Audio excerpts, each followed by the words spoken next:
네, 오늘 우리 마태복음 1장 말씀 통해서 하나님의 말씀 함께 듣겠습니다. 우리가 지난주까지 예수님의 족보를 살펴보면서 이 마태복음에서 그리고 또 이 성경 전체에서 이 족보가 담긴 의미에 대해서 같이 함께 나누었죠. 우리가 이제 그냥 읽을 때는 사실 조금 족보가 어렵게 다가올 수 있지만은 또 우리가 성경 전체의 내용을 알고 또 특별히 구약 성경의 대강을 좀 알고 이 족보를 알게 되면은 여기서 이 마태가 의도적으로 우리에게 주고자 하는 메시지가 있다고 했습니다. 가장 이제 주요한 거는 예수님께서 이 구약의 모든 약속을 성취하기 위해서 오셨다라는 이야기가 그 강조점이 이 족보에 있다고 했죠. 그런데 이제 구약에서 그 약속하신 바가 뭐냐니까 결국에 이 하나님의 아들, 이 메시아 다윗의 자손을 통해서 하나님 나라를 이루시고 이 땅에 세우시겠다라는 이 하나님의 약속이 구약의 약속이었는데 그것이 예수 그리스도로 말미암아 성취되었다라는 그런 아주 강력한 강조가 이 족보에 있었다라고 우리가 같이 함께 나누었습니다. 그래서 이제 이 마태복음의 이 전체가 가지고 있는 메시지의 요약이자 예고편이 이 족보라고 했어요. 예수님이 천국을 이루기 위해서 이 땅에 오셨다. 그래서 예수 그리스도로 말미암아서 천국이 이 땅 가운데 시작되었는데 특별히 우리가 지난주에 나눈 건 또 뭐였어요?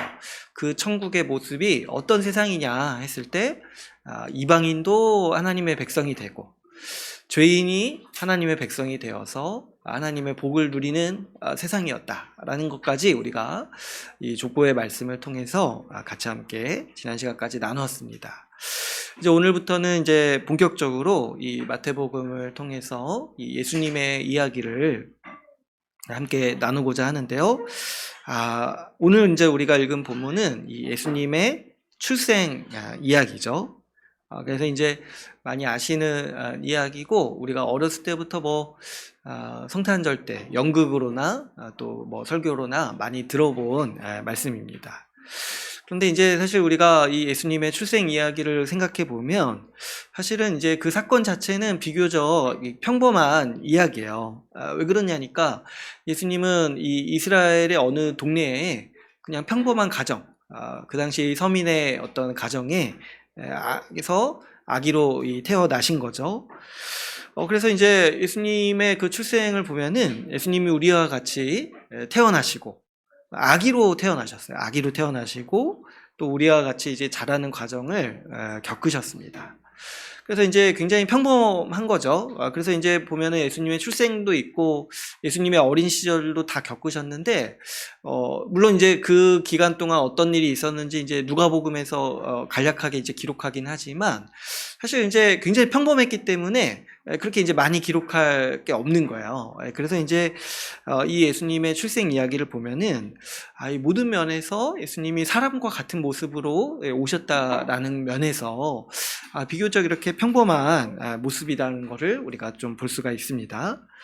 그런데 이 예수님의 이 평범한 출생이 어떤 면에서 이제 놀라웠냐니까 그 예수님이 이제 어떤 분이신가 생각해 보면 예수님이 이렇게 평범한 모습으로 오셨다는 사실 자체가 우리한테 이제 굉장히 놀랍고 신비한 소식이죠.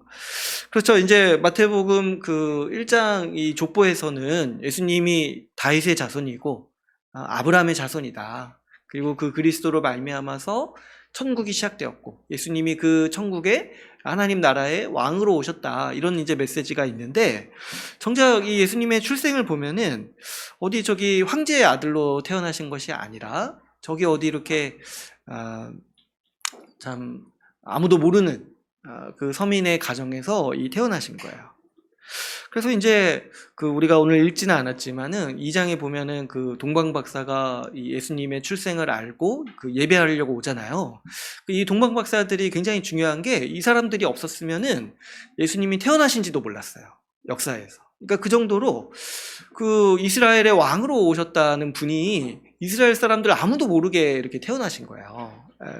그러니까 이제 굉장히 놀랍죠. 왜 하나님은 굳이 이렇게 하셨는가? 하나님의 아들을 보내실 거면 이왕이면 저기 로마 황제의 아들로 오시면은 또 권위도 있고 얼마나 또 영광도 있습니까?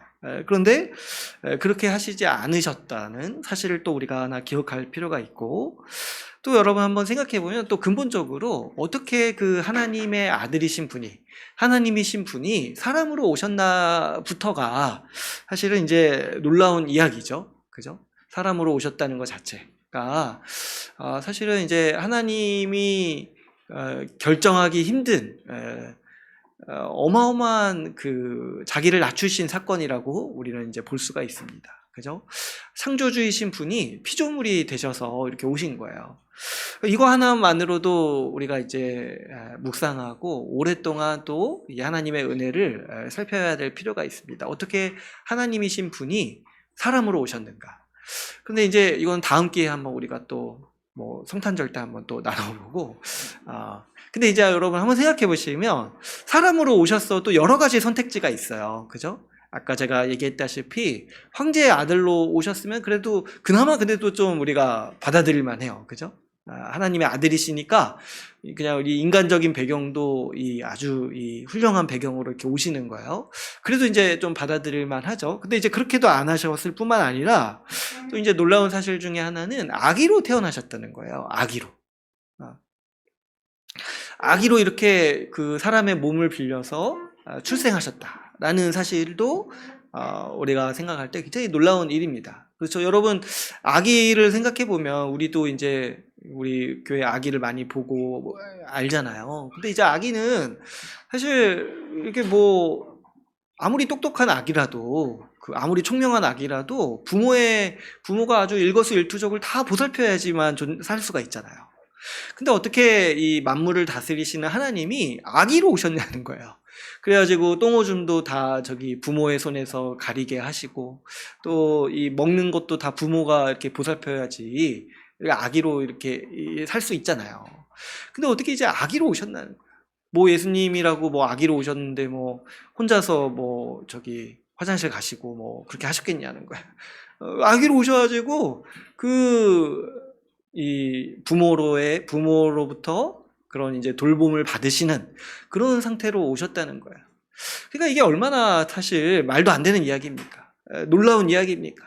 이게 얼마나 이제 우리가 이제 너무 자주 들으니까 우리한테는 굉장히 자연스러운데, 사실 여러분 그 고대 신화 같은 거 한번 생각해 보면 하늘에서 내려오는 신이 있긴 있어요. 그런데 다 어떤 모습으로 오냐면 성인의 모습으로 와요. 성인의 모습으로, 아주 권능의 모습으로 옵니다. 여러분 우리나라 단군 신화도 한번 생각해 보시면 단군이 하늘에서 온 사람이에요.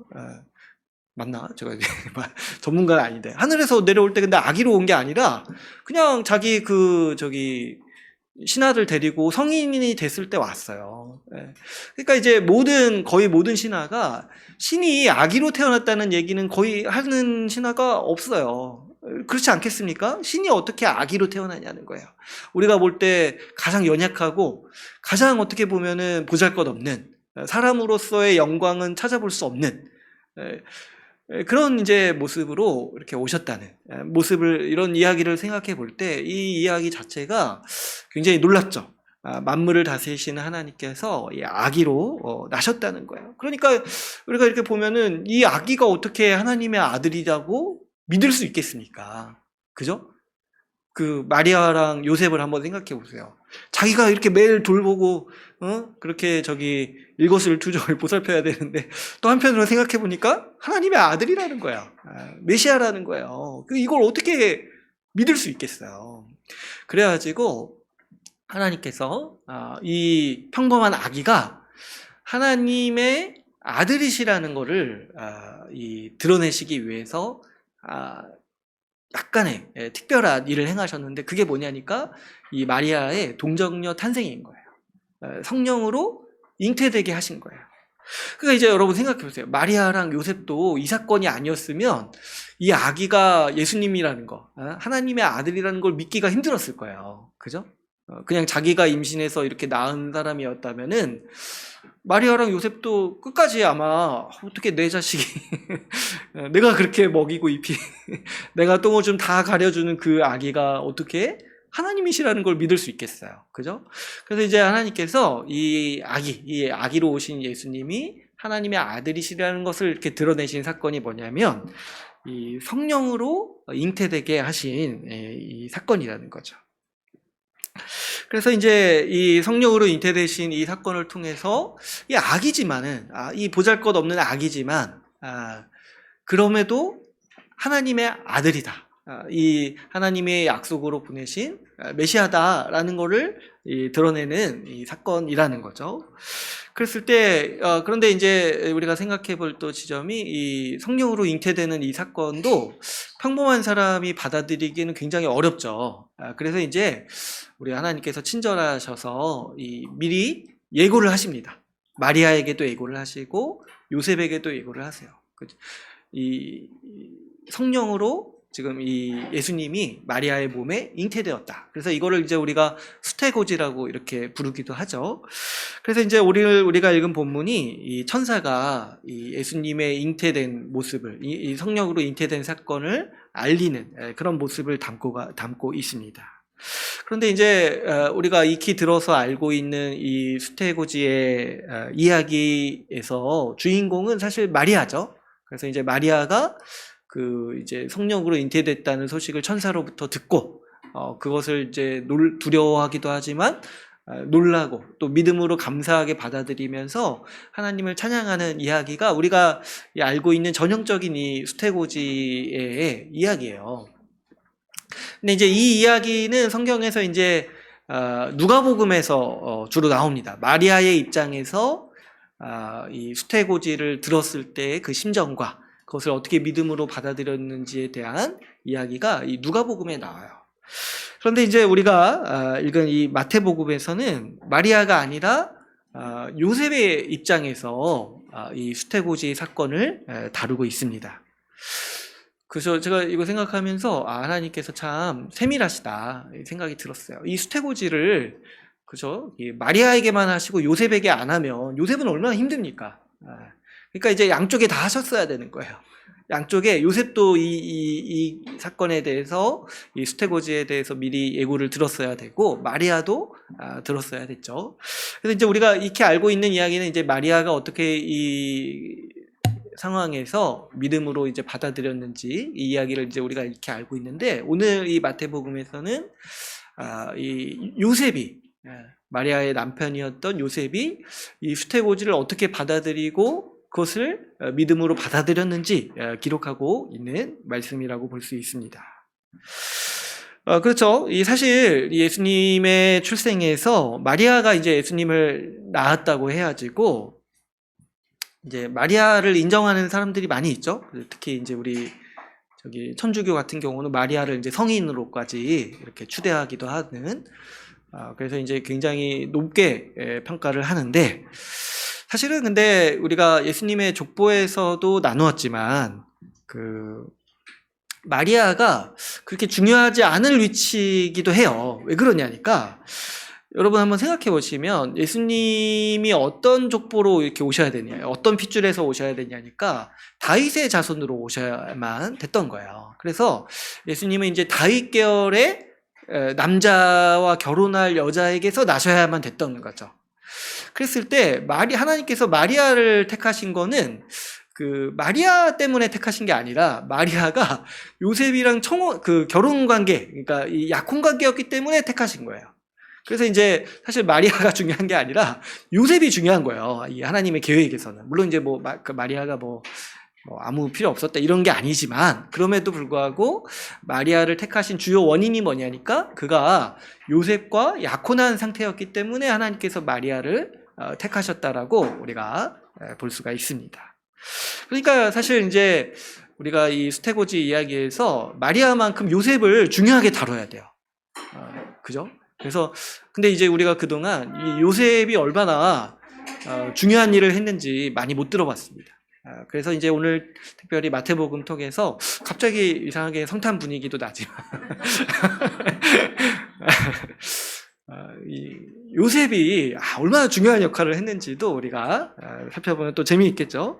이 요셉이 얼마나 괜찮은 사람이었는지 오늘 본문에 이제 19절에 이렇게 나오는데, 여러분 한번 생각해 보세요. 이 마리아가 이제 성령으로 잉태됐을 때, 예수님을 잉태했을 때, 마리아도 충격을 받았지만은, 사실 요셉도 마리아 못지않게 더 큰 충격을 받았습니다. 그죠?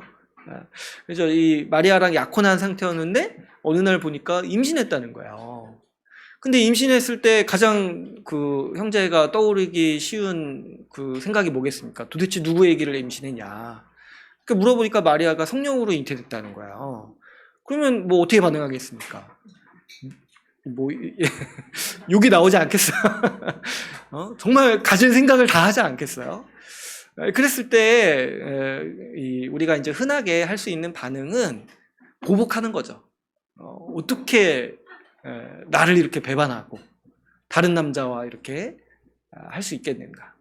그래서 이제 이거를 이제 고발하고 이거를 이제 얘기할 때 또 여러분 유대인 사회가 우리가 알다시피 또 우리처럼 굉장히 보수적인 문화잖아요. 이게 또 밝혀지면 이게 동네에서 밝혀지면 또 어떻게 했습니까? 이 마리아가 또 많은 박해와 핍박을 받겠죠. 그러니까 얼마든지 요셉은 상실감도 느끼고 배신감도 느끼고 분노도 느꼈기 때문에 복수할 수 있는 사람이었어요. 그리고 이제 마리아를 굉장히 괴롭게 할 수도 있는 사람이었죠. 근데 이제 기본적으로 그가 행한 행위가 뭐냐니까 19절에 보면은 드러내지 않고 가만히 끊고자 했다는 거예요. 이게 이제 뭐냐니까 그냥 이 약혼을 취소하기로 했다는 거예요. 근데 이게 뭐예요? 마리아를 보호하려고 하는 거예요. 마리아를 보호하려고. 이 사실이 밝혀지면은 마리아의 명예가 실추되기 때문에 이 유대인 사회에서 굉장히 이제 많은 핍박과 박해를 받을 수 있었겠죠. 어떻게 보면 간음을 한 거니까. 그랬을 때 이제 요셉은 그것까지 원치 않아서 이 마리아를 보호하기 위해서 그냥 가만히 이렇게 둘 사이의 합의하에 이 약혼 관계를 이제 파기하려고 했던 거죠. 그래서 이제 이것만 봐도 이 요셉이 굉장히 괜찮은 사람이라는 걸 우리가 볼 수 있어요. 성경에서도 이제 의로운 사람이라고 평가하죠. 그래서 이제 그 자신도 이제 큰 고통을 겪고 큰 분노와 이 배신감을 가졌겠지만 그럼에도 이 마리아를 보호하기 위해서 이 행동했던 이 요셉의 모습을 볼 수가 있습니다. 그래서 이 정도 좀 마음이 좀 있어야겠어요. 그죠? 다른 사람의 허물을 덮어주는 그 마음을 좀 우리가 가져야겠어요. 이것까지 이렇게 용서할 수 있는 사람이라면 참 이 사람은 어떻게 보면 진짜 예수님 없어도 정말 무슨 말 하는 건지 잘 모르겠지만 어쨌든 이 예수님 나시기 전에 의로운 사람이라고 평가받는 거잖아요. 이게 진짜 얼마나 진짜 괜찮은 사람이지. 제가 형제라서 더 마음에 좀 이렇게 감정이 이입이 되는지 모르겠지만 이 정말 놀라운 일이죠. 이렇게 다른 사람의 허물을 덮어주려고. 자기도 화가 나고 자기도 피해를 받았지만은 다른 사람의 허물을 덮어주고 보호하려고 하는 이 마음이 참 신자의 마음이다라는 것을 또 보게 됩니다. 그런데 이때 천사가 요셉에게 나타나서 사실은 전 좀 아쉬운 게 칭찬해야 되는 거 아닌가 이 정도까지만 해도 하나님께서 칭찬해 줘야 되는 거 아닌데 우리 주님께서 또 어떻게 하시냐니까 더 요구하세요. 뭐냐니까 아내를 맞이해라 이렇게 요구하세요. 이거부터는 이제 인간이 가질 수 없는 행동할 수 없는 그 이상을 요구하시는 거예요. 그렇죠? 사실 요셉이 그 마리아를 용서하고 그냥 이 정도에서 덮고 끝나는 것만으로도 이것만으로도 참 큰 일이에요. 그런데 이제 천사가 나타나서 하나님의 말씀을 전할 때 이 마리아를 아내로 맞이하는 것을 이제 두려워하지 말아라. 두려워하지 말고 그렇게 해라. 명령이죠. 명령인데 이거는 사실 인간이 할 수 없는 행동이죠. 사람이 할 수 없는 행동이죠.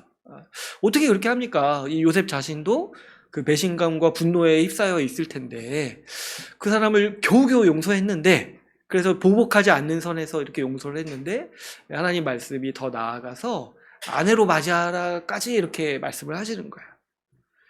인간적으로는 참 주님 너무하시다 생각이 들지만 그래서 이 말씀을 자세히 보면은 얼마나 친절한 말씀인지 몰라요. 왜냐하면 이제 하나님께서 아신 거예요. 요셉이 이거 인간적으로 얼마나 힘든 일인지를 아신 거예요.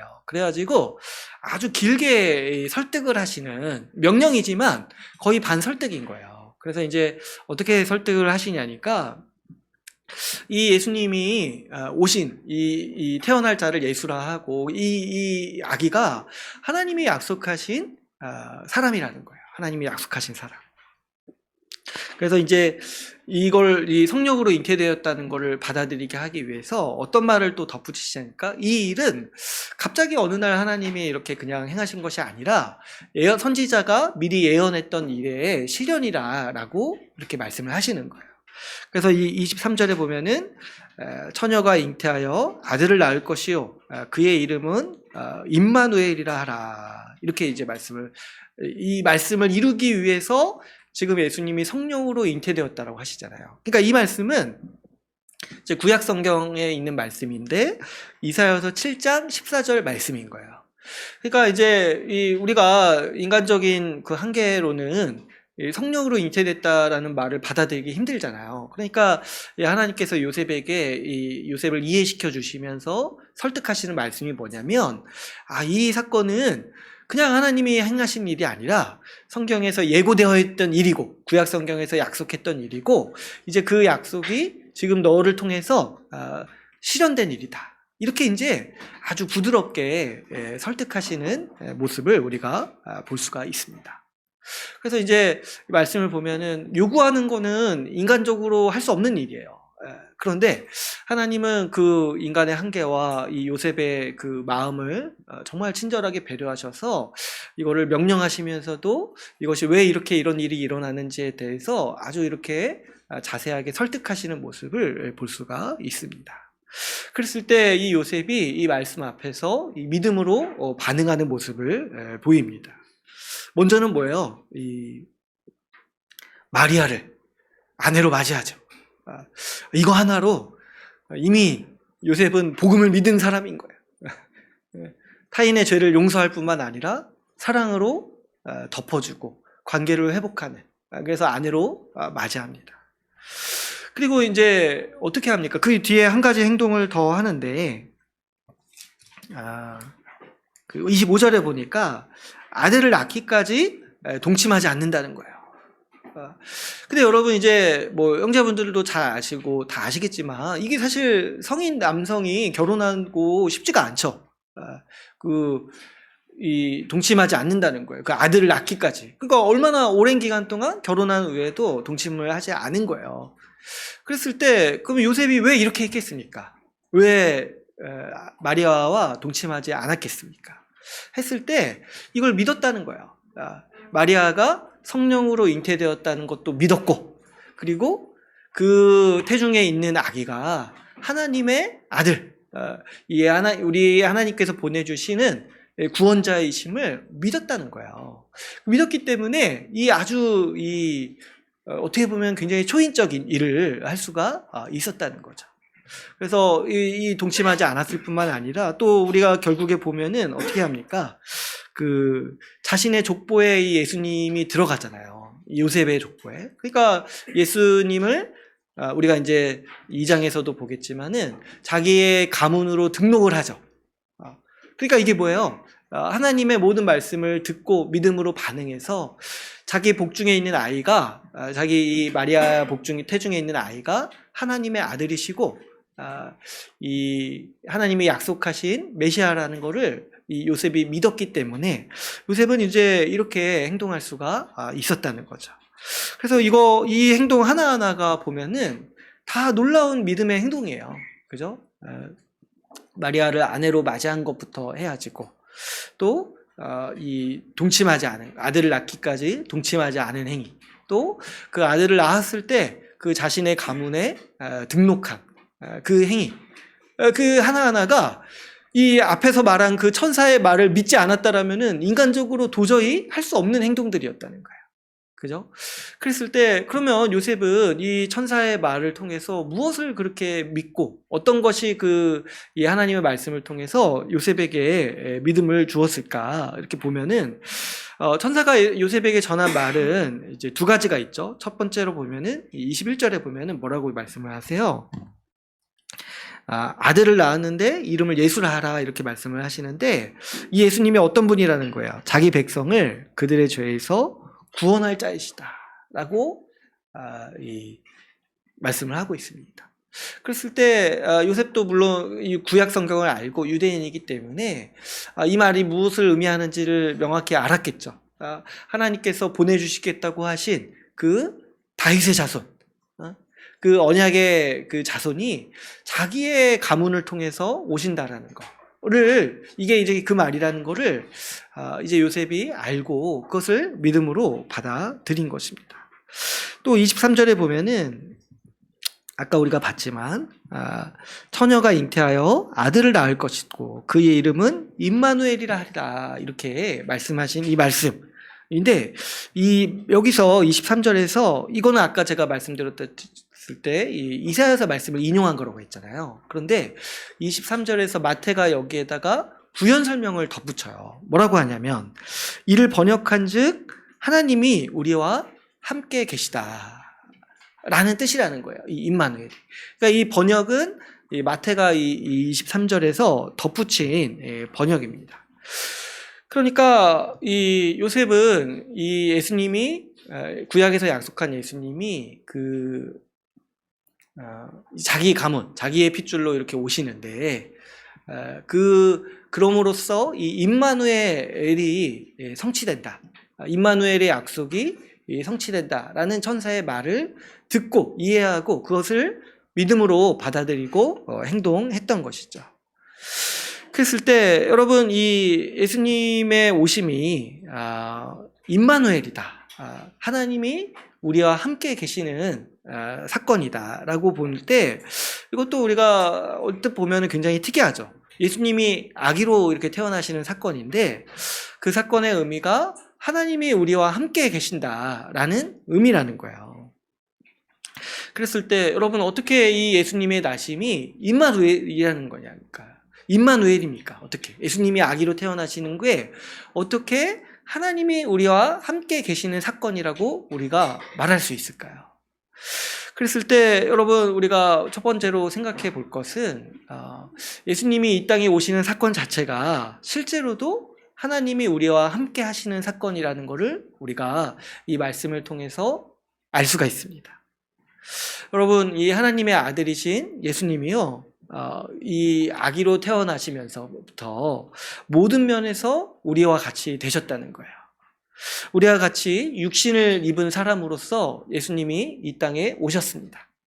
그런데 그냥 사람으로 오신 것이 아니라 우리와 아주 똑같은 경험을 가지시고 우리와 비슷한 이 사건을 겪으시는 그런 사람으로 오셨다는 거예요. 그래서 우리가 모두가 태어났잖아요. 그죠? 우리가 태어나고 아기로 태어났듯이 예수님도 아기로 태어나셔서 우리가 일반적으로 사람이 겪는 모든 경험을 다 겪으셨다는 거예요. 그래서 아기로 태어나시기도 하시고 또 이 성장하셨죠. 자라기도 하셨죠. 그리고 자라신 다음에 노화의 그 현상을 겪기도 하셨죠. 자라시고 성인이 되셔서 또 늙기도 하셨으니까. 그러니까 모든 면에서 이 사람이 겪는 모든 경험을 다 하셨다는 거예요.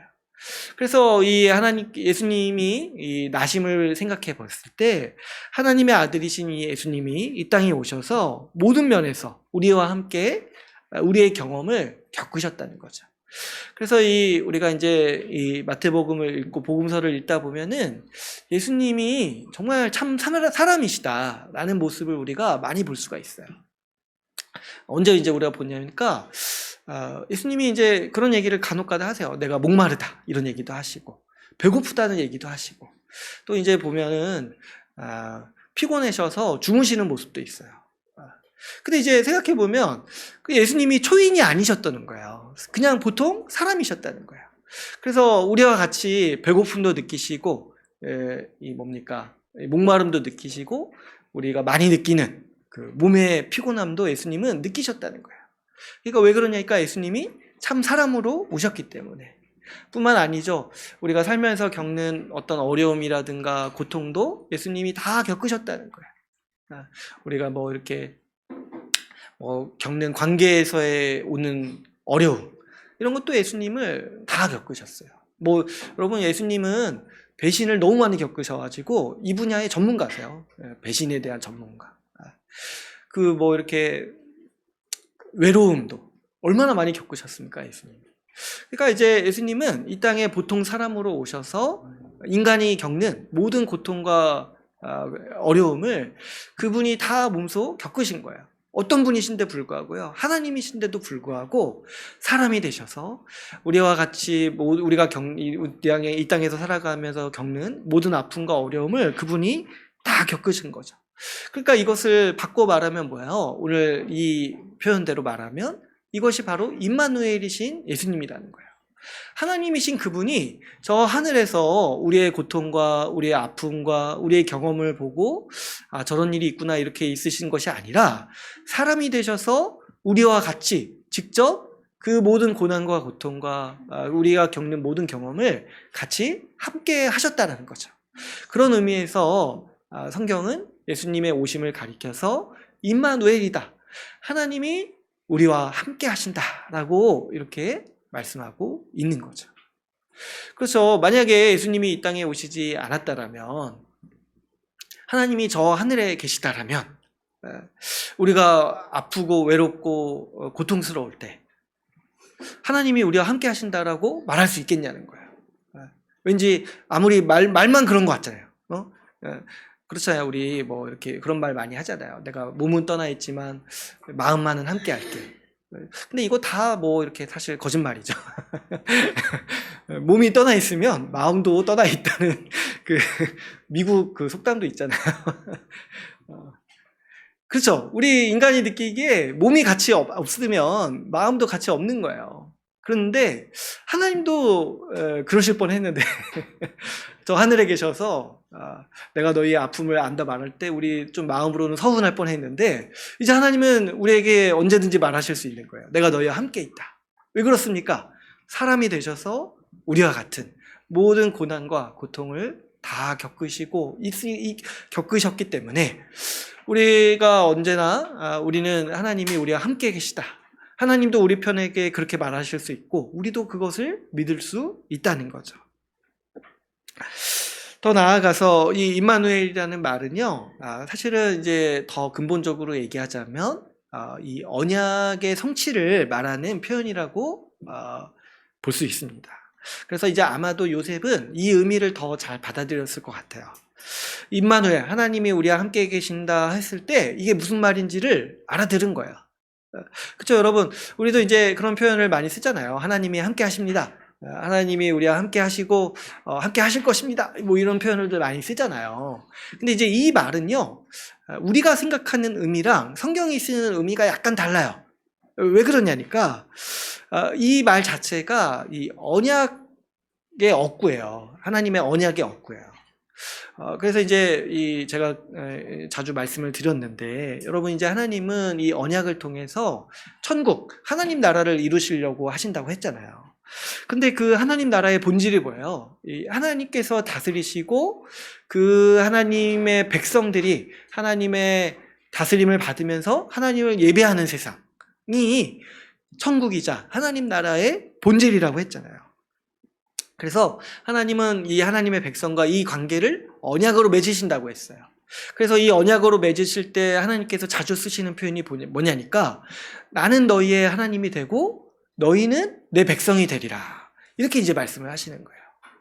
이게 이제 우리가 이제 결혼할 때 그거랑 비슷해요. 결혼할 때 우리가 그렇게 하잖아요. 나는 너희의 남편이 되고 너는 내게 아내가 되고 이렇게 이제 관계를 정하는 거잖아요. 마찬가지로 하나님께서 그분의 언약으로 하나님 나라를 이루어 가실 때 그분의 백성들과 맺으시고자 하는 관계를 표현하시는 게 이거예요. 나는 너희의 하나님이 되고 너희는 내 백성이 된다. 그래서 이제 이스라엘 백성이 그래서 이제 시편 같은 거 보면은 하나님을 향해서 뭐라고 표현하냐면 나의 하나님 이렇게 표현하는 거예요.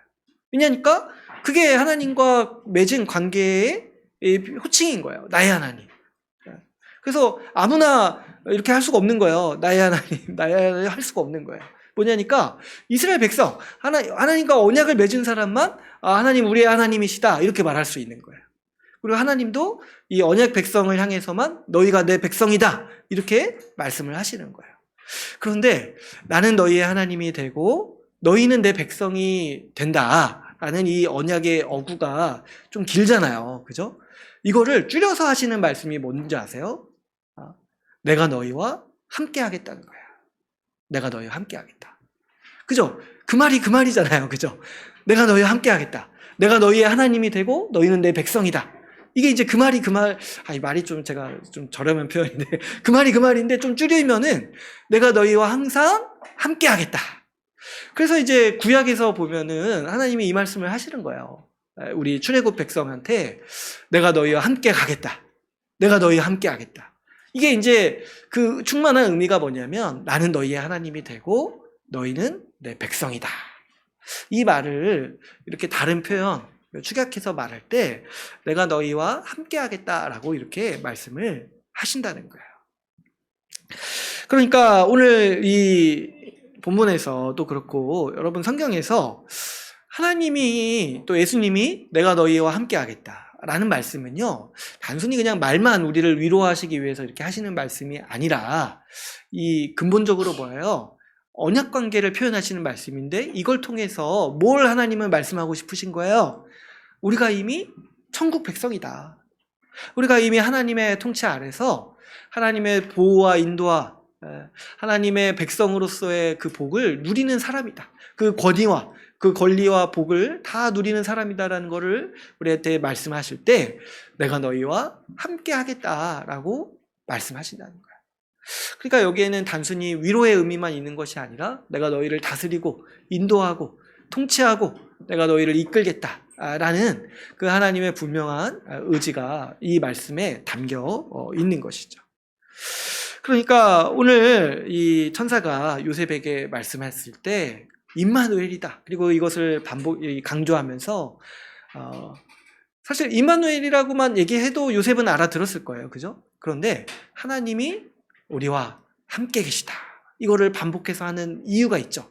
뭐냐니까 이 예수의 오심이 언약의 성취이고 이 예수 그리스도가 오심으로 이제 하나님 나라가 시작되고 천국이 시작될 거야 라는 이런 메시지를 지금 하나님은 이 요셉에게 주고 있습니다.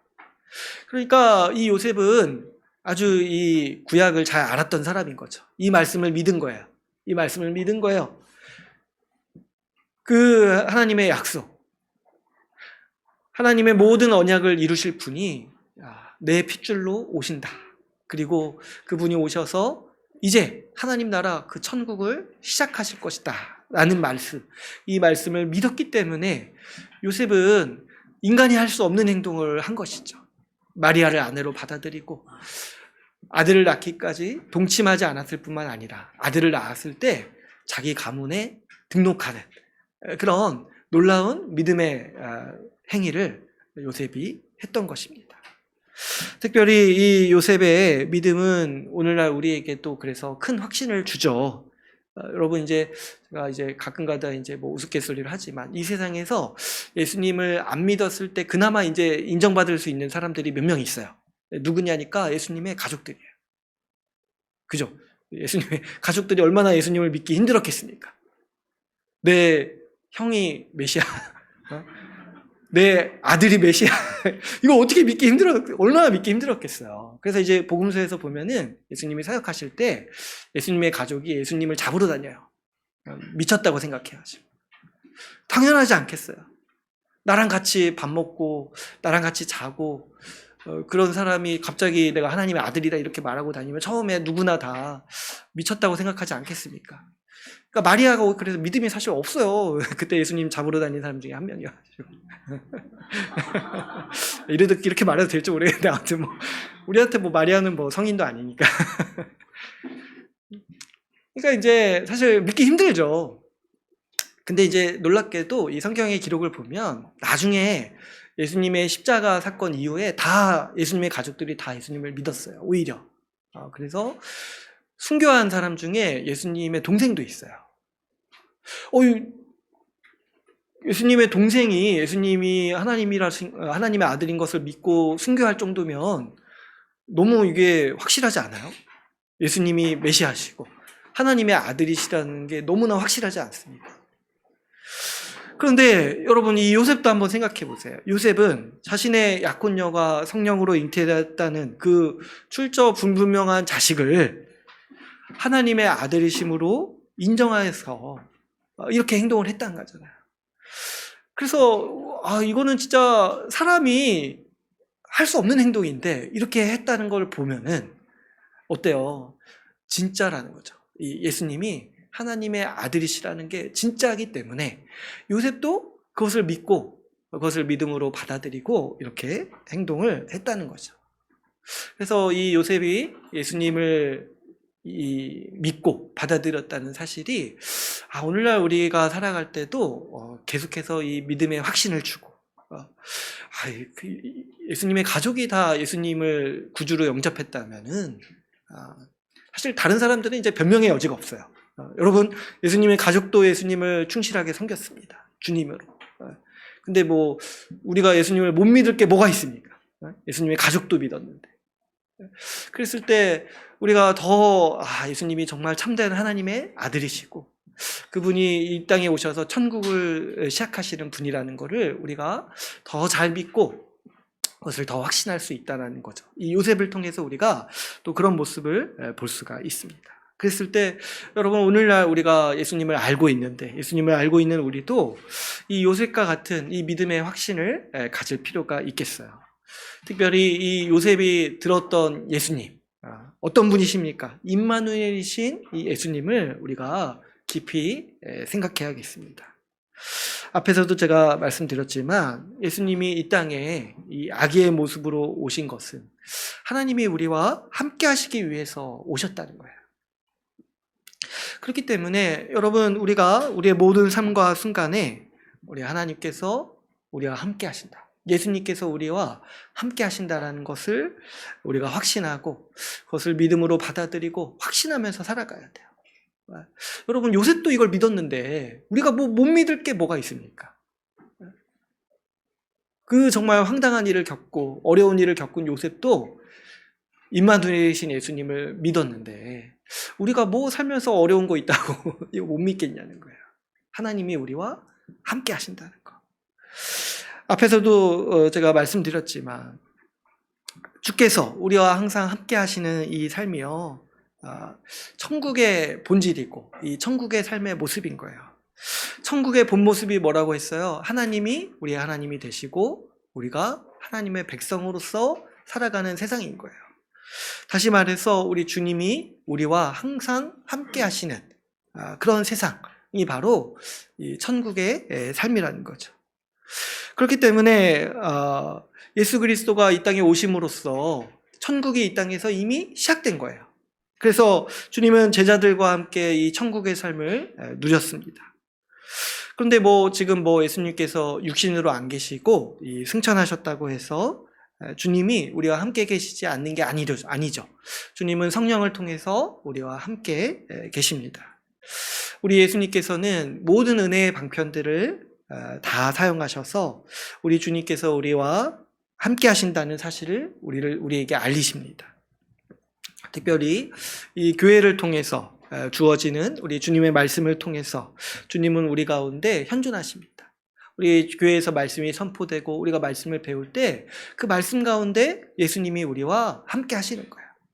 말씀 자체이신 예수님이시기 때문에 그 말씀을 듣고 우리가 그 말씀을 믿음으로 받아들이고 마음에 새길 때마다 예수님은 우리와 함께 하시고 우리와 우리의 삶을 같이 하고 계시는 것이죠. 또 그뿐만이 아닙니다. 이 교회가 행하는 성례를 통해서 주님은 우리 가운데 함께 하심을 알리십니다. 우리가 이번 주에 쉬긴 했지만 이 수요 모임 통해서 이 성례에 대해서 계속 나누고 있잖아요. 근데 이 성찬을 우리가 가만히 생각해 보면 이 성찬이 예수님이 우리와 함께 하시는 식사, 예수님이 우리에게 대접해 주시는 식사, 더 나아가서 뭐예요? 예수님을 먹는 식사라는 거예요. 그러니까 주님은 이 교회를 통해서 교회가 행하는 모든 은혜의 방편을 통해서 우리에게 알리고자 하시는 이 하나의 초점이 뭐예요? 주님이 우리와 함께 계시다는 거예요. 주님이 우리와 함께 계시고 우리의 모든 삶을 같이 함께 하고 계신다라는 것을 우리 가운데 알리고 계신다는 거죠. 그렇기 때문에 우리 주님은 이렇게 말씀을 하시는 거예요. 우리 주님이 태어나시면서 이것이 임마누엘이다 이렇게 선언하셨지만 또 주님은 어떻게도 말씀하시냐면 이 승천하시면서도 임마누엘이라고 선언하셨어요. 우리 말씀을 한 구절 찾아볼까요? 우리 마태복음 28장 20절 말씀 한번 찾아보겠습니다. 마태복음 제일 마지막 구절이에요.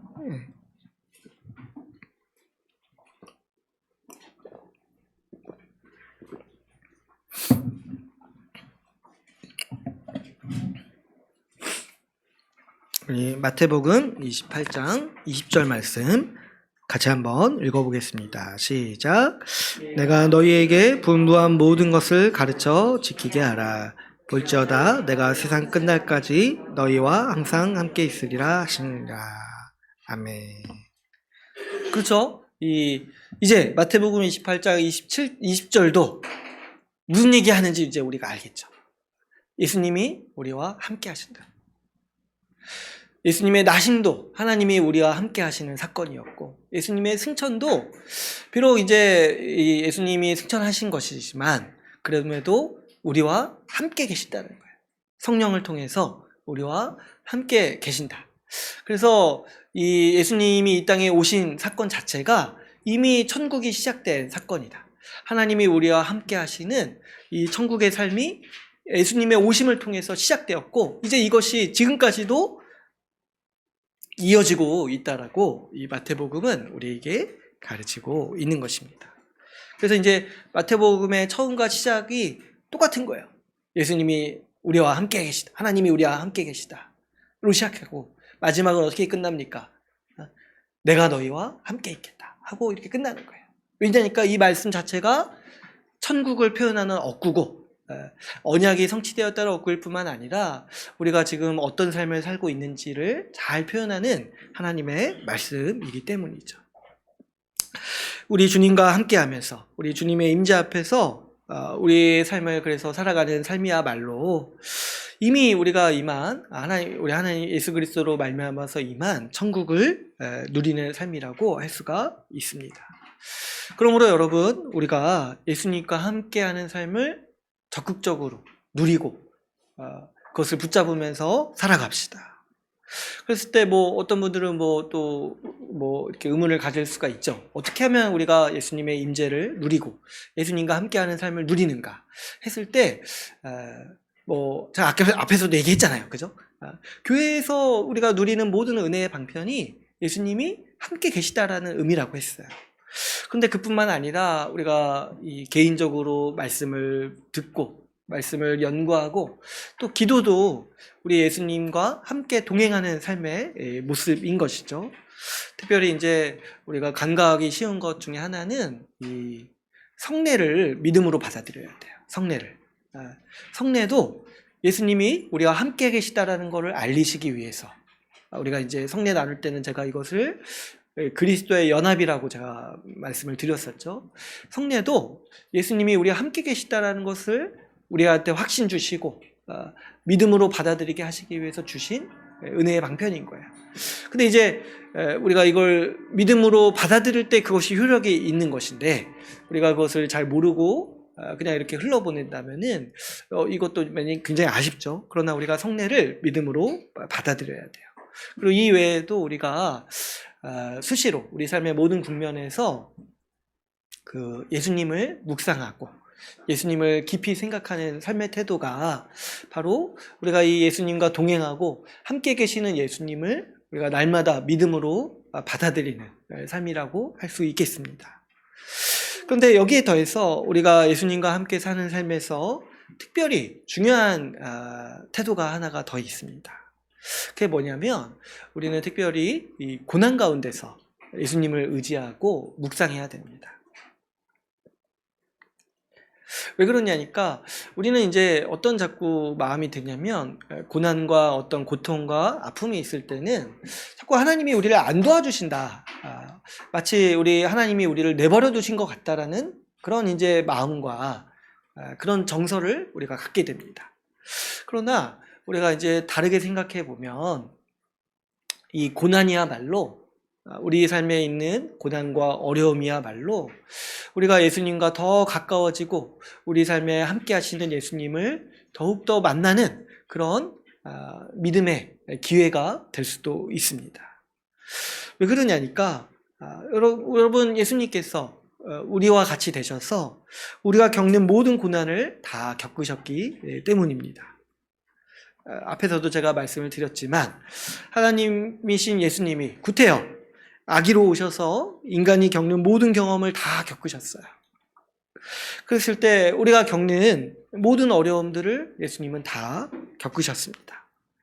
육체의 고통과 마음의 고통, 관계에서 오는 모든 고통을 다 겪으셨어요. 그래서 여러분 우리가 살면서 이거 힘들다, 이거 정말 너무 괴롭다 이렇게 할 때 그때 가만 예수님을 한번 생각해 보세요. 그랬을 때 예수님은 이미 그 고통을 알고 계신다라는 결론을 항상 도달하게 됩니다. 예수님은 정말 이 땅에 사시면서 인간이 겪는 모든 고통을 다 겪으셨어요. 집약해서 다 겪으셨어요. 그래서 예수님이 우리와 함께 하신다라고 말씀하실 때 그것은 그냥 위로하시기 위해서 빈말로 하시는 말씀이 아니에요. 저 하늘 위에서 우리를 그냥 딱하게 쳐다보시면서 아유 불쌍하다 이렇게 하시면서 하시는 말씀이 아니라는 거예요. 뭐냐니까 정말로 우리와 함께 하시면서 너의 고통과 어려움을 나도 겪었다 라고 말씀하시면서 우리와 함께 하시는 예수님이라는 거예요. 주님은 우리 곁에서 우리가 받는 고통을 함께 받으시면서 그 고통을 내가 안다라고 말씀하시는 하나님이십니다. 그러므로 여러분 우리는 특별히 다른 어떤 때보다도 고난 가운데서 우리 주 예수님을 의뢰할 수 있습니다. 그분은 우리를 위로하시고 도우시는 분입니다. 왜 그러냐니까 그분은 우리가 겪는 어려움과 고통을 아세요. 하나님이시기 때문에도 아시지만은 사람이시기 때문에도 아세요. 우리와 같은 고통과 고난을 겪으셨기 때문에 그분은 우리의 아픔과 어려움을 아십니다. 그래서 여러분 우리가 뭐 그런 것 때문에 섭섭할 필요 없어요. 뭐 남들이 내 어려움 몰라준다 이런 거 가지고 섭섭할 필요 없어요. 남들은 모르죠. 나랑 똑같은 걸 안 겪어봤으니까 잘 모르죠. 그러나 우리 주님은 아세요. 우리 주님은 아세요. 그래서 여러분 사람한테 자꾸 섭섭해하지 말고 우리 예수님께 가셔야 되는 거예요. 예수님께 가세요. 예수님은 우리의 고통과 외로움과 어려움을 아십니다. 그래서 우리가 이 고난의 시기 때에 다른 어떤 사람을 통해서 또 위로를 얻는 게 있지만 그보다도 우리는 예수님께 의뢰하면서 예수님을 의지하면서 위로도 받고 또 그보다도 더 중요한 게 뭐냐면 예수님은 능히 우리를 도우시는 분이라는 거예요.